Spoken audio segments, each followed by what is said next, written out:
Okay, feels like we're ready to go, huh?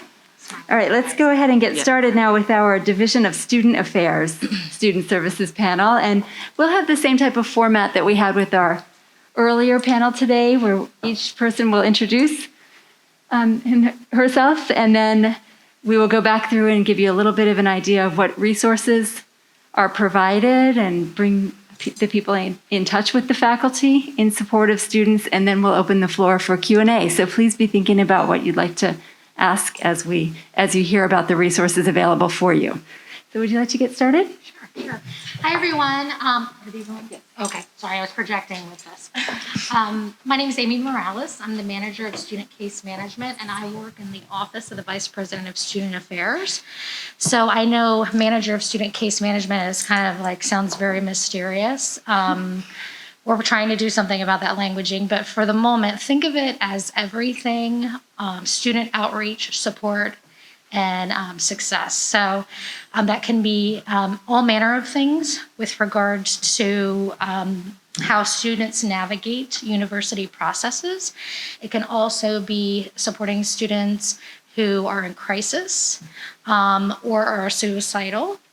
So really encapsulates everything in supporting students, whether that be something as mundane as going through a policy or procedure, or something that is really life-saving as far as them being in crisis and needing support in that way. All right, good morning. I am Phillips Thomas Hornbuckle. My pronouns are she, her, hers. I am the new director of the Center for Student Diversity. So our office really works to foster, support, and encourage collaboration across divisions, departments, and to promote diversity, equity, inclusion, and justice. It takes the form of things like supporting our cultural student organizations, working with faculty to enhance their curricula, to add that aspect of reflection and the critical thinking around understanding how their intersectional identities show up in and outside of class. We also have fun things like the Set It Off program, where it's an opportunity for student orgs and members of the campus community to kind of be excited about starting the year off, but also understanding the depth, breadth, and variety that exists in the cultural fabric of campus. And I feel like that's a good nutshell. Okay. Hi, everyone. My name is Stephanie Austin. I am currently serving as the interim director for the Office of Civic Engagement and Social Responsibility on campus. So our office is really dedicated to empowering our students to be engaged in their communities. We kind of have 5 main areas that we focus on, although if a student comes to us with something else, we're very open to that. But we really focus on community service, service learning, political engagement, environmental initiatives, and kind of the off-campus student population. So here at TU, we have a lot of students that live kind of within the 3 miles of campus, which is considered off campus, but they're really like on our front door. So really thinking about how we're engaging those students as well. So maybe I'll stop there, and then once we do the rest, I'll dig in a little deeper.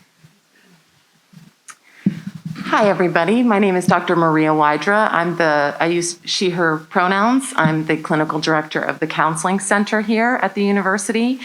So the Counseling Center is a mental health support service. We also do prevention education and trying to help students before mental health problems begin. But if they do begin to have mental health concerns, we offer same-day services. We also have a 24/7 counselor available by phone. And then we have lots of group programming and skills workshops to support students who are struggling. We're here as consultants too, to our staff and faculty. If you run into some issues in a class or with a student, have some concerns, we can be a great source of support for you as you're sort of thinking through how to manage that, how to make recommendations for resources and supports on campus. Thank you. Good morning. My name is Robin McCrae, and I'm the Associate Director of Accessibility and Disability Services. We work with students with documented disabilities, and we help provide accommodations. We are also a support to faculty and helping you guys figure out how to implement those accommodations. Should I dig in now more, or? Sure. I mean, I can give my spiel. Let me ask. Okay, yeah. Are there any questions at this point before we go into a little bit more depth? Okay, so now, come up to the microphone. Thank you. This question's for Robin, and you may cover this, but just how we're notified when a student in our class has an accommodation. Yes, I do cover that, yeah. That's why I felt like I gave a little teaser, but like now I really need to dig in. All right. Students initiate the registration process with us by submitting an online application and then providing us with documentation of their disability. Then they're assigned to work with a specialist. They meet with the specialist, and that we call the intake meeting, and that's really when we sit down with them, we review their documentation, and then hear from them what accommodations they've had in the past, if any, what's worked, what hasn't, and then we figure out what accommodations we think would be helpful. Kind of to back up a little bit, to give you some statistics, we have 12 staff members in our office, and we have about 2,000 students registered with us. That number fluctuates a little bit each semester, but we've been at about 2,000 for the past couple of years now. Accommodations are based on the documentation that's provided, and we work with a range of disabilities: physical, mobility, hearing, vision, mental health, autism, medical disabilities, and we also work with some temporary conditions as well. To answer your question, so once we have that intake interview with the student, we provide them with an accommodation memo, and that is what the student is supposed to provide to you, ideally as early in the semester as possible. But students can register with us at any time during the semester, and even at any time while they're taking classes at Towson. So we just say as early as possible, you apply for accommodations and provide that memo, because that's how you know that they have accommodations and what those accommodations are. The other thing that we tell students that we hear they don't always do is we ask them to set up an appointment with you or stop by during your office hours to hand you that memo so that you can really discuss with them what the accommodations are. The first part of the memo is a description, kind of an overview of how accommodations are implemented. And then the second part are the specific accommodations that the student is approved for. Some are pretty straightforward, and it's not going to be really a lengthy discussion, but some may be a little bit more involved. One of our most common accommodations are testing accommodations and extended time, reduced distraction environment. If you are able to provide that within the classroom, that's the kind of thing that you talk about with the student. But if you're not able to provide that, we do have a testing center, and the student has to submit an online request form that goes to you and our testing center to let you know that, okay, they would like to use extended time or reduced distraction.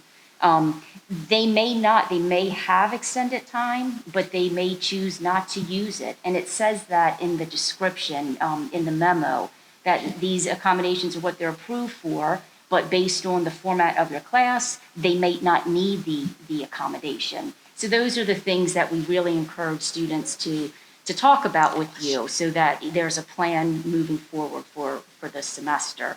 But we do hear, unfortunately, from faculty that a lot of times it's the end of class and they slide by the desk and drop off the memo.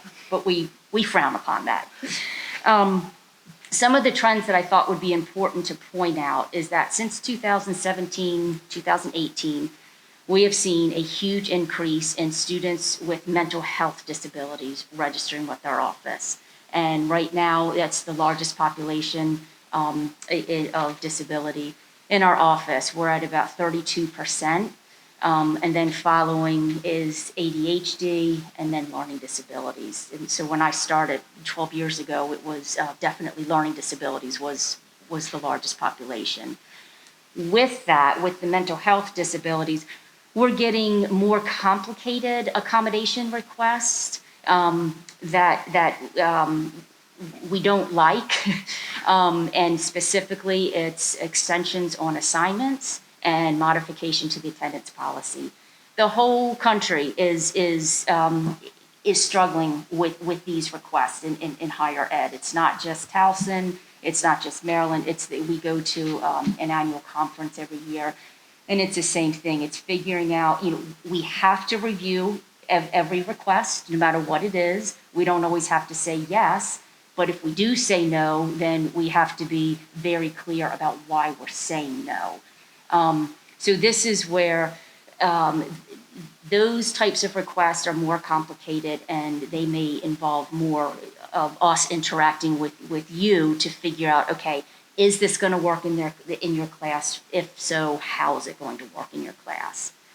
So finally, we are absolutely a support to you as well. We want you to call us to consult, to voice concerns, to complain, whatever it may be. What I'm finding is that even though you're faculty and we're staff, we struggle with the same issues. And how do we support these students, but how do we also make sure that they're meeting the course requirements? So definitely go to our website. We have a faculty and staff page. Within our website, it has a recommended syllabus statement. It also has frequently asked questions. But again, don't let that, if you have any questions that you would rather just talk to one of us, please feel free to call the office. Thank you. Now let's hear a little bit more. Oh, was there another question? Yes, please. The director mentioned a very challenging but a very important issues, which is on the one hand, as a professor, we want to help disability, mentally, even a little bit complicated.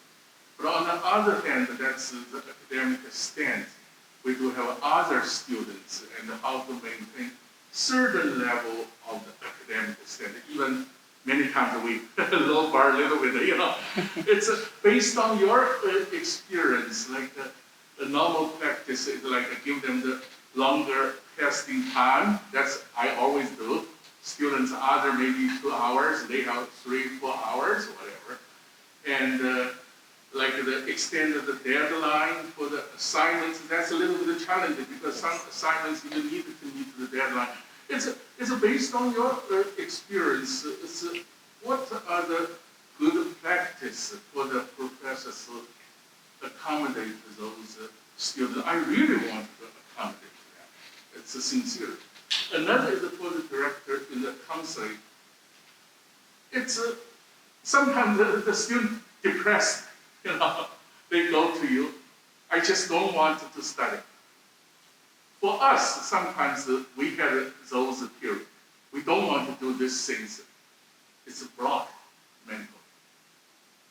And if that happened to the attending the class, what do we do? It's quite. I do believe now this is a disease. It's not like students that have the excuse. The old days I saw that they have an excuse.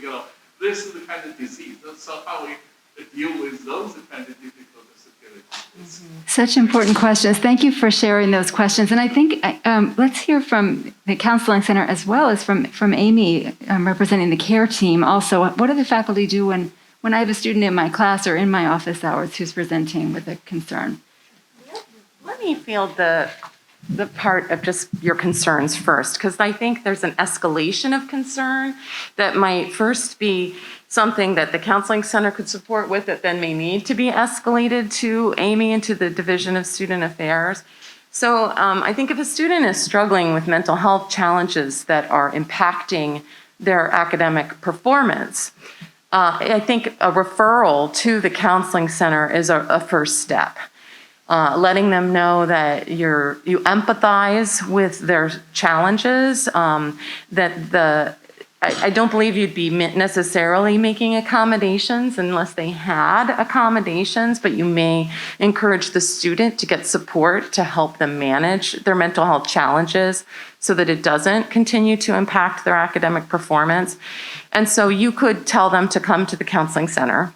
And then we would meet with them and talk with them. And if they signed a release to allow us to share back with you some information, some basic information that, yes, we're working with them to support them, that might be reassuring to you. Without that release, unfortunately, we can't share back that, even basic information. But if their concerns are escalating and you're really worried about their well-being, a simple referral to the counseling center might be good, but if you're not sure they're following up or you're worried about their safety, then an escalation to Amy and to the Division of Student Affairs would be appropriate. And so I'll stop talking. Yeah, great. That was a great segue. So when, and especially so going into the fall semester, all of us in this room are going to be encountering students that have experienced an acute form of trauma in many instances, some even more than acute, but it's permeated their lives as far as not because they went into the pandemic with a pre-existing condition, and then all the things that all of us have experienced have been impactful on these students. And so the threshold of tolerance for the students in your classes is probably going to be lower than it's been. Just like for all of us sitting here, you know, we've taken on a lot in these 18 months. And so our thresholds for regular daily things is lower in general. And we also coupling that with a higher level of anxiety, like anxiety about what this is going to be like in the fall. So your students are going to be experiencing that just as we have those same thoughts and concerns. So as far as a student with escalating behavior, apart from you may have a student that does receive accommodations from ADS, but that also is needing some extra support. And certainly Counseling Center is a resource. However, sometimes students present with multiple layers, right? It's a dynamic situation and an evolving or escalating circumstance for them.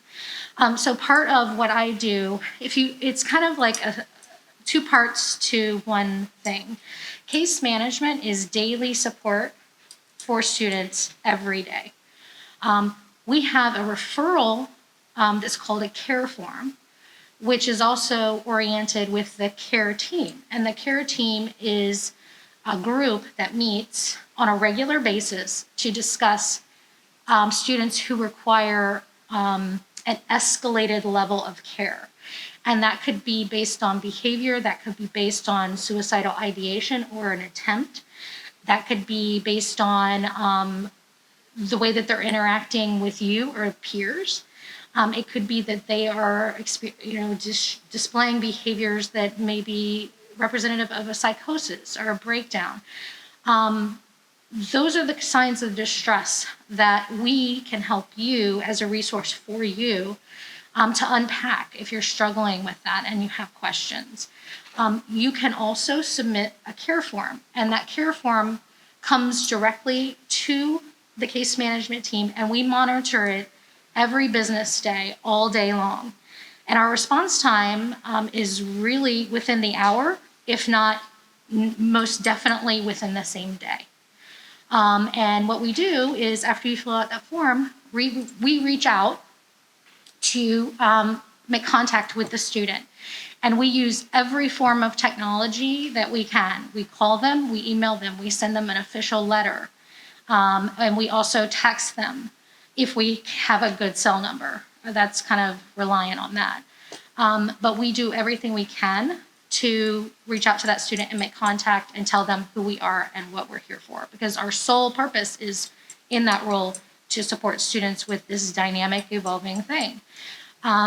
If it's a situation that goes from case management to care team, then that means that that student needs to be brought up as a student of concern to this cross-divisional team that meets regularly and to really talk about how we can wrap around the student and support that student with all the resources that we have on campus and off campus, and really make a plan to scaffold up the help and support that the student needs and also make a plan on how that's going to look. So that said, I kind of give you a bunch of information there. But if you're like, I'm not sure if I should fill out a care form, I'm not really sure if anybody's looking at this, I can guarantee you that every day we read these reports. Now, we may not reach out to you and say, we received your report, especially if it's been a very, very busy day in case management with interacting with students.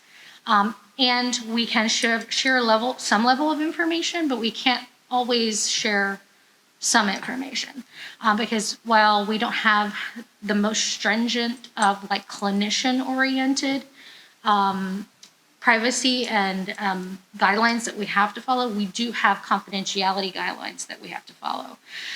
So while we can say we can call you and say we made outreach, we contacted the student is okay. Sometimes that's all we can say. So I apologize in advance. It's not an offense to you. It's not meant to like hold things, to ourselves that we don't have to. It's to protect that student's privacy. But at the same time, telling you we made contact, the student's okay. We can do that. So that said, fill out a care form, provide as much information as you possibly can to give us context. Student number is incredibly helpful. I know it might take an extra step for you, but you would not, maybe you wouldn't be surprised, but there are so many students with the same first and last name. and if we don't know their middle name, it's a huge time saver if you give us their student number, because then we know for sure. And just as much information as you can provide, submit the care form, and please just feel confident that someone is at the wheel. We are looking at these reports every day. And if you're unsure, pick up the phone. We're here for you as well to, if you want to ask questions, you're not sure if you are, is this a concern? Is this something I should report? All those things. We're here for you as well as a resource. And a lot of times it helps just to talk through it so that you're like, okay, yes, now I know what I need to do. And now I feel really, confident about the next step. And sometimes you may, as a new faculty, just have a question like, the student asked me about a medical withdrawal. What is that? Well, my office handles that as well. So there's those kind of things that may not be a student who's in acute critical crisis, but you may still want to just have some more information, like in general, for all of your students. Like, how does this work if they approach you with that type of question? All that said, I know it's a lot, but if you have any specific questions for me, I'm happy to answer. Thank you both. Are there any follow-up questions on that or other questions before we talk to our other panelists? I'm hearing one difference between the counseling center and the care team, right? It sounds as though for counseling center, if I'm a faculty member, I'm saying to the student, I believe it would be a good thing for you to contact the counseling center, whereas the care team, I'm submitting information and the care team is reaching out. Is that right? So beyond the scope of it, that's a difference there? Yes, that's a big distinction. So we as psychologists and therapists can't force anyone into mental health treatment. And so we don't reach out and pull students into the counseling center. But as a university, the university has some obligation to maintain the safety of students and to the campus. And so the care team is able to do a reach out. And so that's an important distinction. Thank you. Yeah. I'd like to have Phillips and Stephanie talk a little bit more about your offices, if you would, and then we'll take some more questions. Go first? Sure. Thanks, Phillips.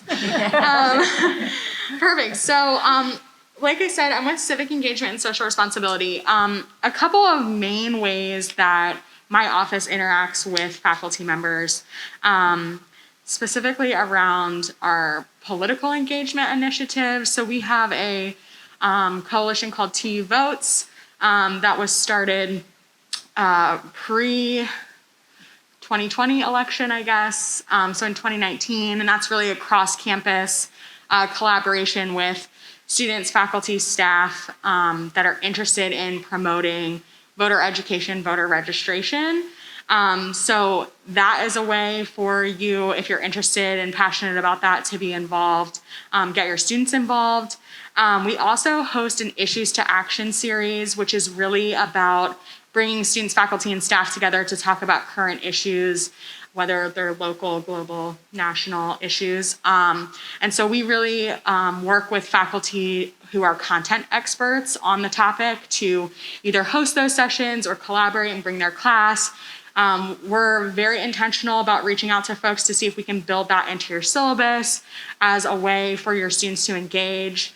And so maybe you would be the person that would host the session. You would invite your class. There might be assignment tied to that. There might be a follow-up. I think what we're seeing is that our students that are engaging are really passionate about like what comes next. So we're trying to incorporate that into all of our programming now of like, okay, this is the issue. We've identified this. What are the action steps? So what can you do individually? What can you do with your friends, your student group? What is the university doing? What's happening on the local level? So we're really open to those kind of collaborations with faculty specifically. Also, in terms of environmental engagement, if that's an area that you're passionate about or that connects to your coursework, we do host an environmental conference every year. There's a committee that works on that. Faculty are a big part of that. So those are a couple ways. The main way that our office interacts with faculty is that we are the kind of hub for service learning at the university. So if you have done service learning or you're looking to get into service learning, so service connected with your courses, I'm actually the main person that oversees that in our office. We do have a faculty fellows program, so faculty apply for that. It's a 1-year program. We meet monthly to really help you build out a course that's tied to service learning. So it could be a new course that you're creating or a course that maybe you inherited or an existing course that you're like, service learning might fit into this, but how do I do that? So we kind of have a 1.0 faculty fellows program, which is building that out. And then if you are a person that's coming into the university and you're like, I love service learning, I'm so passionate about it, I've already done a lot of service learning, we also have a 2.0 group that's really focused on publications, grants, kind of the work that comes after you've done it for a bit. And that was something that was really driven by our faculty here that didn't want to lose that cohort camaraderie model. So we've been doing that for the last few years as well. I'm always available to take one-on-one meetings if you're like, I have this crazy idea. I don't know where it fits. Let's talk about it. I'm certainly happy to do that with folks. I think sometimes people just want to like brainstorm, and I'm happy to kind of lend an ear and also say like, hey, actually I know someone that's doing something similar to that, or I have a great partner that you could talk to. Because a lot of times community partners come to our office and say like, we want to work with students in this capacity, how do we do that? So sometimes we just act as the connector because we're a little bit more visible than, you know, a singular faculty member. Like they wouldn't be able to pick you out of a crowd like, oh, this person does that, you know? So I think that those are some main ways. And then I would say that that's also always evolving. So as we meet new faculty and get an idea of what you're teaching and what your courses look like, I think that there's opportunities to develop further connections and also new programming as well. Thank you, Stephanie. Sure. And I'm going to personally vouch for Stephanie's explanation of all of that. I have been here less than 90 days, and Stephanie has already connected me with things on campus that echo a lot of my personal passion projects, like basic needs and security. I've already toured the campus food pantry. I have met the Vista worker. I had a random idea for a program that was like, this might be fun for the start of the semester. And she was like, here are the 18 other departments that might actually be interested in supporting it. So in less than 90 days, I've had an opportunity to plug into campus through a much faster path. Like this is basically like a human fast pass to getting connected to campus. So 10 out of 10 recommend. CSD is part of the Office of Inclusion and Institutional Equity. So on top of that physical organization location, we also physically have within our space student success programs, which is a part of the Division of Student Affairs. So we, from the get-go, kind of embodied that cross-divisional collaboration that I had mentioned in my introduction. Within my area, our staff organizes our areas of focus kind of along staff lines. So my associate director is largely focused on African American, African diaspora student development. The UGMA Coalition of Student Organizations report to her. I also have somebody who focuses on, my assistant director, Vanessa, focuses on the Latinx and the undocumented students and indigenous students who identify as an indigenous or First People, also kind of look at her first. So Kiwana, my associate, Vanessa, my assistant. We have new people who joined the office this semester. Adrian Battle-Marston is our new DEI education coordinator. So as you're thinking about having access to ongoing development or trainings focused on the educational aspect of diversity, equity, and inclusion, Adrian will be the person you reach out to in that. And then we have Krista Gloucester, whose pronouns are they, them. They are coming in to serve as our new sexuality and gender diversity coordinator. And then my office also handles mature student development. So those are the 25 and older who are coming through, particularly for their first bachelor's program. We have a women's resource center that we're hoping to convert into a gender resource center to feel more inclusive of people along the gender spectrum, as well as encouraging our male students to explore that aspect of their identity. And then we are in the process, hopefully in the spring, of hiring a new APA-MEDA coordinator. So in years previous, it was Asian Pacific Islander and Desi American Student Development Coordinator.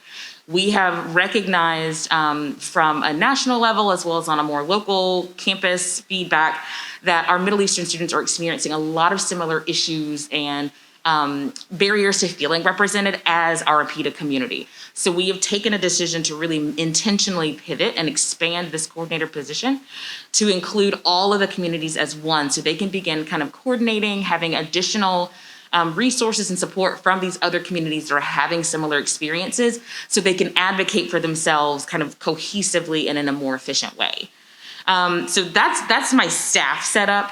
Where faculty come in are literally every direction. A lot of you will be advising student organizations, or you may look at our fall programming and feel like there are opportunities in our programming that maybe align with the discussion you've had in class. Or they allow your students to kind of delve more deeply into the things that y'all are already kind of getting into during your coursework, and you know that these are going to be opportunities for them to practice their critical thinking or to bring a skill that they've been building outside of class into your course discussions. So we're always happy to work with faculty to promote certain programs or to even like promote certain classes. If you really loved this discussion, there's a class coming up in the spring that Dr. fill in the blank is teaching. We would love for you to consider that being another opportunity for you to not only engage with the topic, but to get course credit. So we intend to be a space that is knowledge sharing, power sharing, and is role modeling that sense of harmony and critical thinking for our students, as well as any faculty and staff who engage with our office.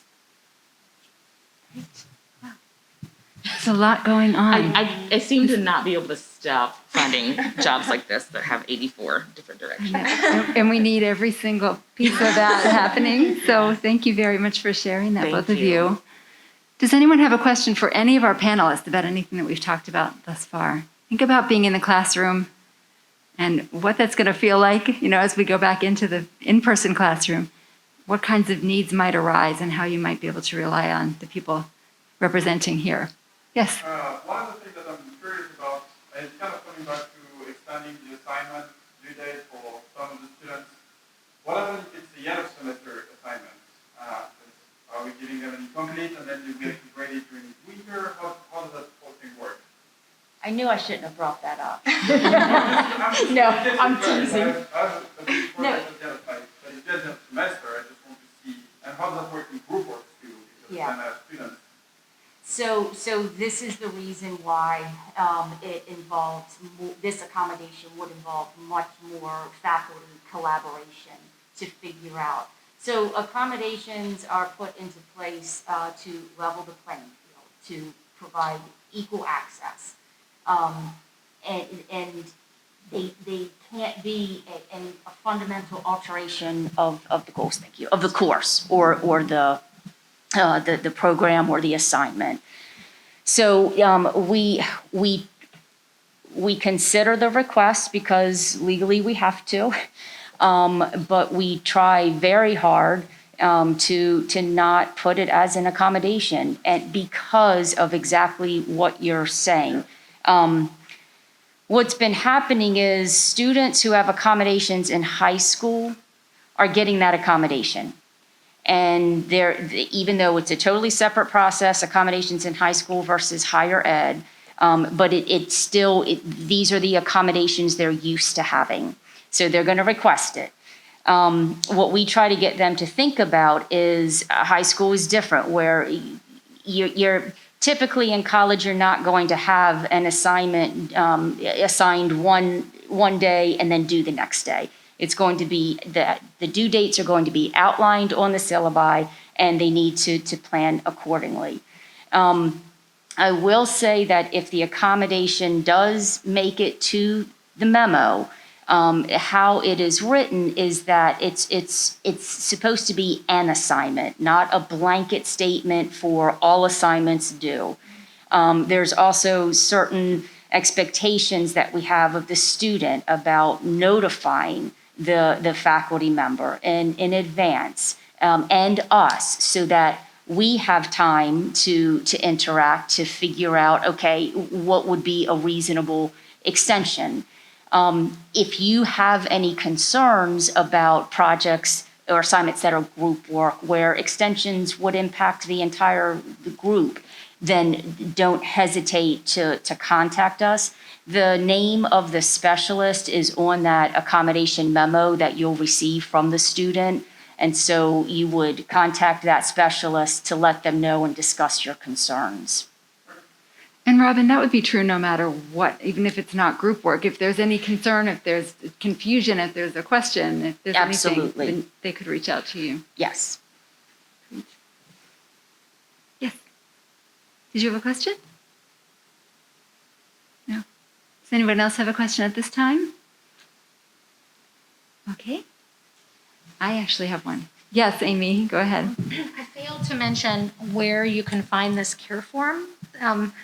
If you, in the search bar on the Towson University website, if you just simply type care form, it'll take you to the web page, and there's like a midway down a red box, and it says, "Are you concerned?" and it says "Submit a care form," and you just click on that.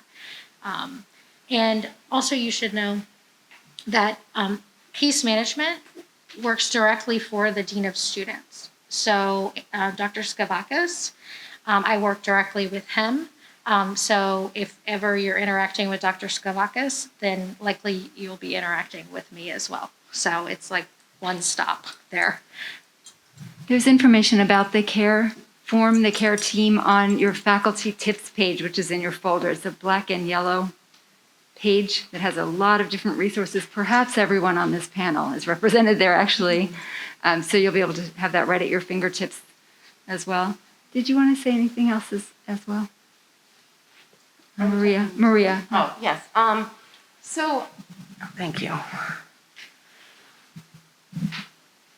I'm trying to sort of anticipate some things that you might want to know about the counseling center and think about when you are referring students to us. So we have adapted our clinical services model to make our services available to students the day they need to be seen. So when students want to get an appointment at the counseling center, they can just walk over or call us, and they can be seen that day.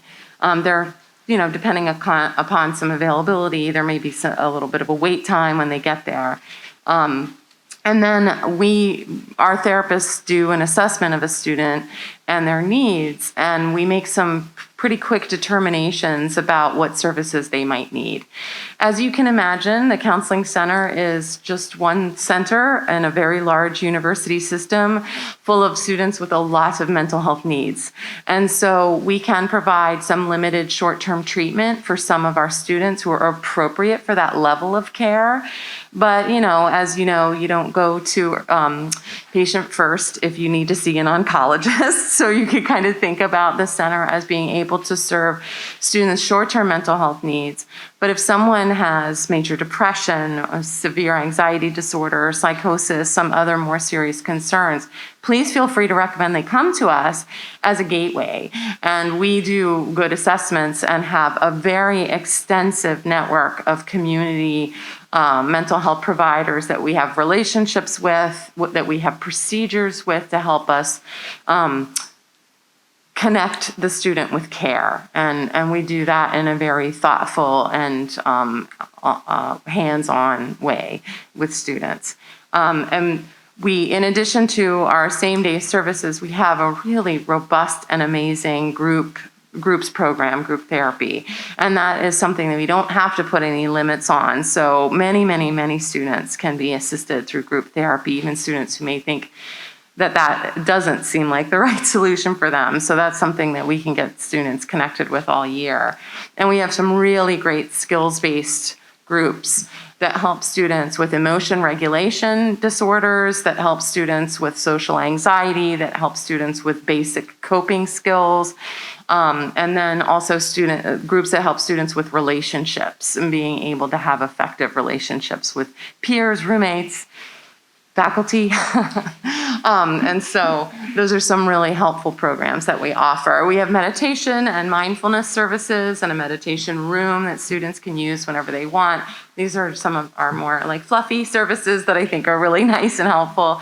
And we also have massage chairs that students can book and just kind of come over and use whenever they want. So I think that's sort of an overview of what we can do. My one question has to do with Amy and Maria's areas. And I wonder, as a faculty member, I'm in class and I have a student who is presenting with something very immediate. So either of an immediate threat to self, immediate threat to others. What is the role?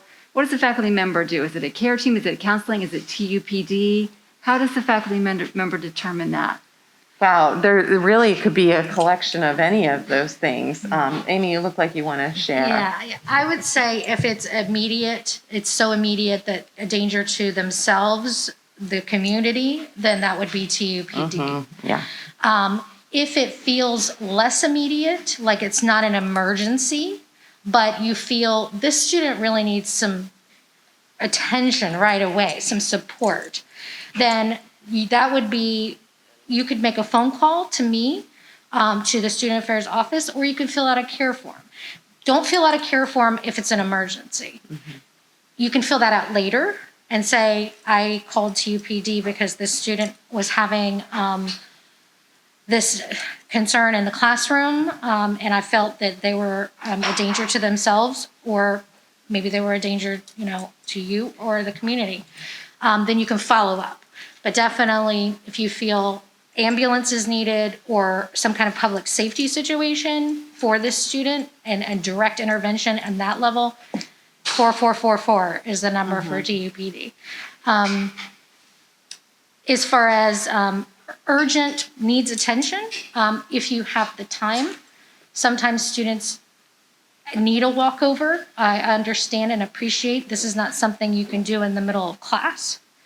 However, following up after class and saying, I really feel I'd like to just have a conversation with you while I show you where this is.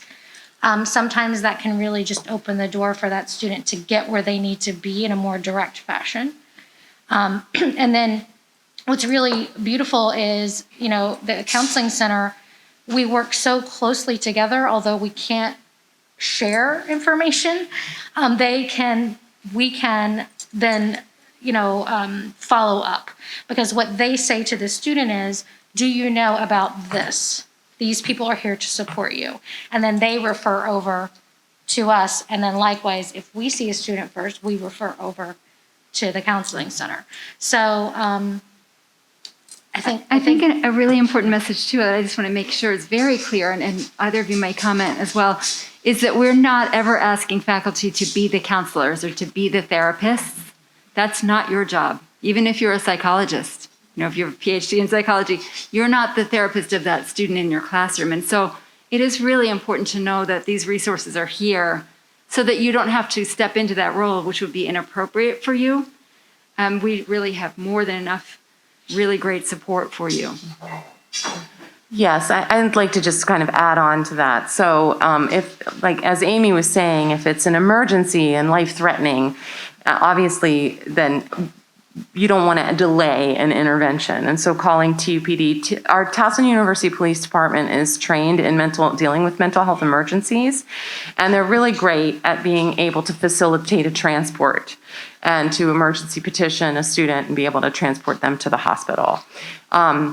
But let's say it's sort of like a subacute situation. And maybe a student is having a panic attack, or maybe they seem to be responding to stimuli that aren't present in the room, and you're sort of wondering, is there some sort of psychotic process happening? You could certainly walk them over to the counseling center, and then we would see them and do an assessment and help facilitate whatever needs to happen after that. So you can do that warm handoff that Amy was explaining can happen with the care team. You can certainly do that. We welcome that, have that happen quite a lot during the academic year. Forgive me if you've already said it. Where is your office located? That's a really good question. Now, let's see if I can answer that effectively, because I don't know what the road that we're on is named. I guess it's University Drive. So the counseling center is located at the Warden West building in the University Health and Counseling Center. So the health center is on the first floor, and the counseling center is on the second floor. And it's right off of Bosley when you're turning into the university, where they're building the new health sciences building. So there's lots of construction and fencing over there. And no parking, by the way, not that I'm complaining, but. So we did put a campus map in your folders as well. So it might be good to start identifying some of those spaces and do a little bit of a drive-through of the campus at some point in the next week or so before classes begin. And then you'll feel more comfortable. Visit the library, do a walk through there, just kind of familiarize yourself with where everything is and what's offered in the centers. Yeah. I just have a quick question about the CARES form. Is it anonymous when I fill it out, or are students told which faculty member and is there follow-up? I'm just curious of what to say to students. Like, do I have to disclose? That's a great question. So we cannot promise that because anonymity, and here's why. Because if the student knows that they had an interaction with you, and then we have outreach, they connect the dots pretty quickly. And that that's not because we have said this professor did this. They just know, oh, well, I was in this class and I was having a breakdown, so it was probably, they do that pretty quickly. But what we do say is, in general terms, a faculty member is concerned. Because that context is important, because they are like, well, who are you and why are you calling me? And so really demystifying the process and helping them understand that, we as a community look out for one another, and this is part of that. So we really try to keep it very, in a proactive way, like we're here for you, and helping reassure them that this is, first of all, not conduct. Right? Because a lot of students think, oh, are you conduct? And we're not. And so say, no, we are not we're not the Office of Conduct and Civility Education. This is what we do. And a faculty member was concerned, and we're here for you. And this is what we do as community members here at Towson. And just really helping de-escalate if they do have any concerns about that. That said, I wouldn't say, Dr. So-and-so said that blah, blah, blah, blah, blah. That is not disclosed. That form that you fill out is it's for me and my staff to understand the context, and we do not disclose that information. It stops at a concern, and that's it. And I don't even mention by name. If they do figure it out, they've figured it out on their own. So I hope that answered your question. I'm thinking of past, former students I have encountered that have had issues, and they tend to be, now my former university didn't really have a care center, and they seem to be more open to counseling because that makes sense to them, and they see that as their seeking services. Whereas I have students that I've recommended they go to the counseling center and they refuse. So I'm just wondering, and now I'm always worried. I usually send them emails separately, I'm just checking in on you. So I would assume in this situation here that I would recommend counseling and then send a CARES You can do both, Yeah, right? so I'm just curious, like how much I should tell a student, like, look, you're saying you don't want to go to counseling, however, I am gonna send out to CARES and have them contact, and just Right. that And- dynamic. I've seen some students that are just really resistant to get other student services involved. Right, and you disclosing, like just simply saying, you know, I'm really concerned, and did you know that this support system is here for students? And by doing that, it also takes that off of you, right? To say, well, did the student go to counseling? But I'm really still concerned. By getting them in front of care and case management, we can we can do that heavy lift for you, right? Because there's so many other things that we can coordinate and really get to the root. Like, let's say, for example, a student's really presenting with a lot of anxiety, and so much anxiety that you can see it visibly in the way that they're, as their person in your class. We help them like, what is it? Is it just general anxiety? Well, do you know about ADS? Did you know that you can find if you're eligible for certain accommodations, and we can connect them with ADS. If they say, I don't know if I have anxiety, this is just new, then also facilitating things like, well, what's making you anxious right now? Not counseling, it's non-clinical, but it's more like coaching and motivational interviewing, where, oh, well, I had 2 tests and everything is overwhelming, right? Especially freshmen. We see a lot of freshmen, they're just overwhelmed. There's so many things. And so they may not have a anxiety diagnoses, but they are definitely experiencing anxiety. And then, do you know about the counseling center? So we can do that heavy lift for you, and we can also follow up with the student. So that way, again, we cannot mandate that they go to the counseling center, but we can certainly contact them so frequently that they're like, maybe I should look at this, you know? So, and we're pretty vigilant about it, so. Thank you. We have time for one more question. Not really questions, one comments, which Okay. is generally my thinking. As a hostess and the panelists said, as a professor, we don't want to step into the area which is not our very good, warning. But on the other hand, as a professor, we are the most important person can influence the student's life. In that sense, we are the best counseling service. So we don't want to simply send the students to the counseling service right away. For example, as recently just past the semester, I have students didn't come to the classroom, I email didn't come. So I bring him to the office hour, not really office hour, Zoom meeting. Turns out that he's earning so-called very good hourly wage at UPS delivery, quite good pay these days. So I have to convince him. He said he needed to raise a family, support his education, everything.